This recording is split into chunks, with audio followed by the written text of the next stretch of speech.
Pero en tema del Fondo Monetario Internacional y los organismos internacionales, cuando yo llegué a la presidencia, el Fondo Monetario Internacional tenía su oficina en el Banco Central de Bolivia. Ellos son los que decidían políticas económicas y les chantajeaba a gobiernos, les condicionaba a gobiernos. ¿Y cómo los chantajeaba? ¿Cómo los condicionaba? Si le falta a este presidente de Bolivia unos 30 millones de dólares, decía, te presto 30 millones de dólares a cambio de la privatización de los servicios básicos, agua, Entel. Si quieres 50 millones de dólares, te presto esta plata. Te presto, no es donación, te presto a cambio de que se entregue los pozos petroleros a las transnacionales.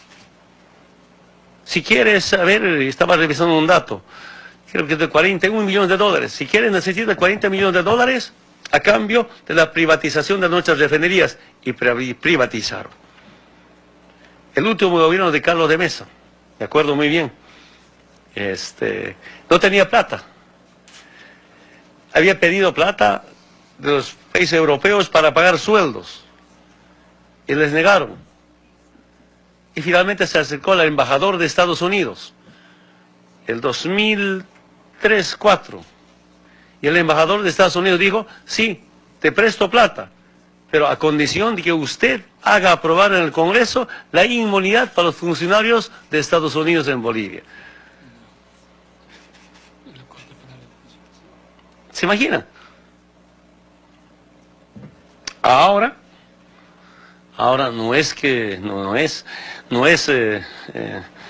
no decide políticas económicas el Fondo Monetario Internacional.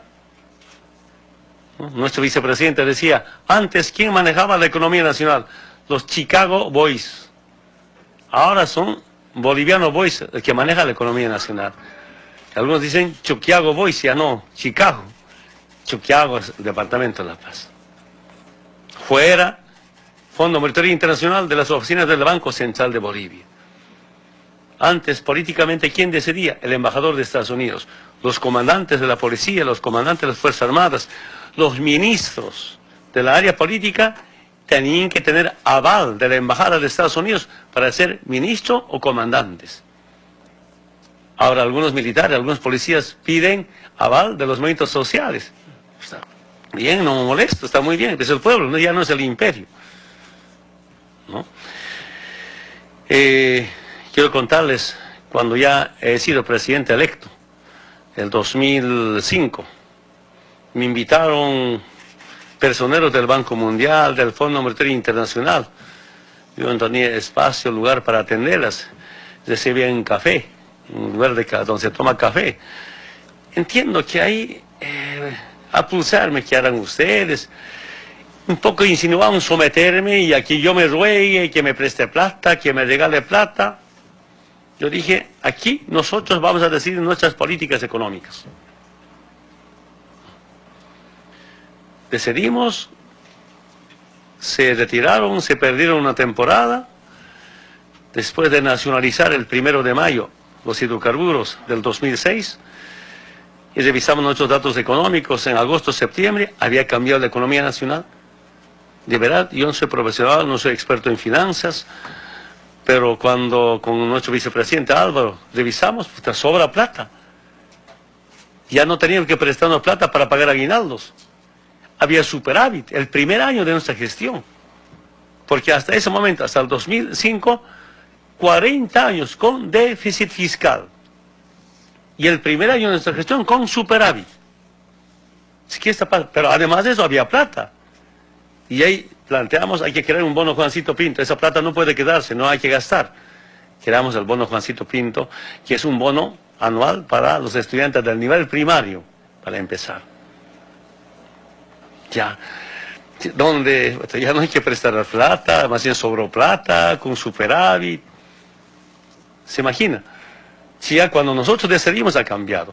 Solo puedo resumir diciéndoles, como potencias, si es tu aliado, jamás van a permitir que te desarrolles. Nunca van a querer eso. Y esa es mi experiencia. Cuando nos liberamos de estas políticas económicas, nos liberamos de todas las imposiciones políticas que venían desde la embajada, ha cambiado la situación social y económica de Bolivia. Eso es para mí algo inédito. Repito nuevamente, ni siquiera nosotros íbamos a calcular así, que hemos calculado los resultados. Por eso hace un momento les decía algunos datos económicos. ¿Quién nos decía? Si se nacionalizan los hidrocarburos, no iba a haber la inversión en temas de hidrocarburos. Ahora, si hay algunas empresas transnacionales, no son dueños, sino socios. Y algunos prestan servicio, ni siquiera invierten. Nosotros pagamos.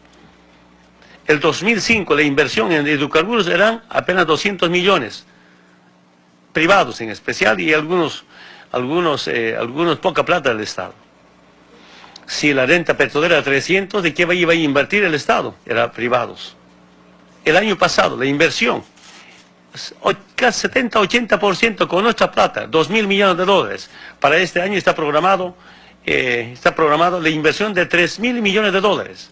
Si el 2005 la inversión era 200 millones, el 2013 2.000 millones, para eso 3.000 millones es nuestra plata. Si hubiéramos seguido sometidos al Fondo Monetario Internacional, ¿qué inversión? ¿Qué desarrollo?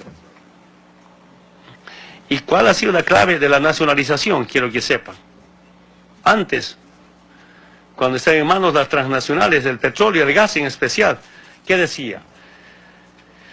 El titular, que es la transnacional petrolera, el titular adquiere el derecho de propiedad en boca de pozo. Cuando yo como dirigente reclamaba a los gobiernos, ¿por qué el gas no es nuestro? Nos decía, cuando está bajo la tierra es de los bolivianos, pero cuando ya sale ya no es de los bolivianos. Inventaron un contrato inconstitucional llamado en boca de pozo.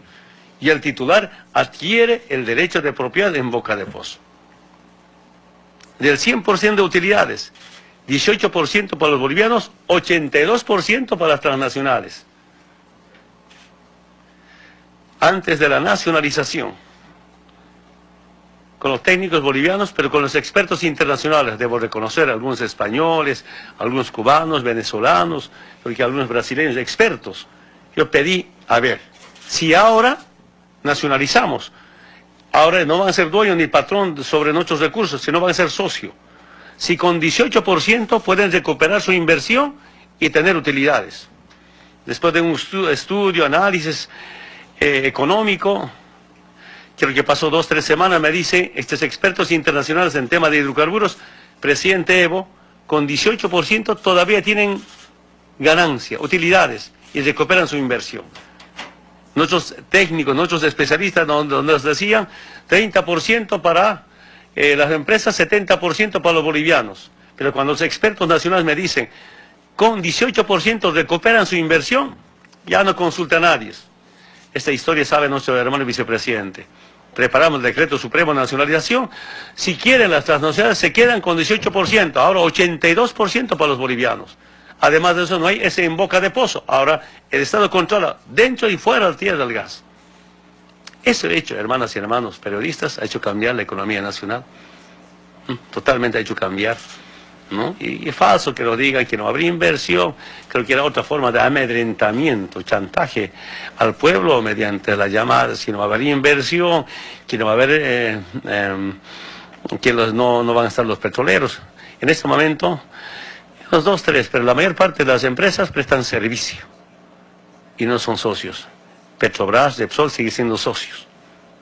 Es nuestra experiencia. Repito, no soy experto, pero obligado a entender, saber cómo mejorar nuestra economía.